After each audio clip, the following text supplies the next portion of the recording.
Umnumzana David Mabuza ebephendula imibuzo kwibhunga lamaphondo namhlanje kwiseshoni ibibanjwe kubuxhakaxhaka bale mihla. Imibuzo bejongene nayo ibiphathelene nenkqubo yokuziswa kwenkonzo eluntwini komasipala, urhwaphilizo kwakunye nokucothwa kwenkqubo yogonyela abemi COVID-19.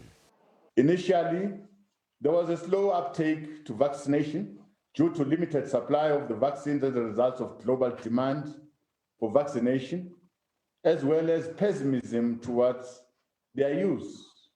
This has been addressed by concluding negotiations with manufacturers and upscaling government risk communication. Kusenjalo umnumzana Mabuza uphinde wazithethelela ngethuba ehlaselwa ngamanye amalungu eParlamente ngombutho wakhe wesisa. The foundation has not received any donation from Eskom or any companies that are working for Eskom. The account for the foundation, it's open for everyone to scrutinize. If there's anyone who has got information to the contrary, we request that person to approach the law enforcement agencies. USekela Mongameli ubongoza abemi ukuba bahlawulele inkonzo abazifumana komasipala babo.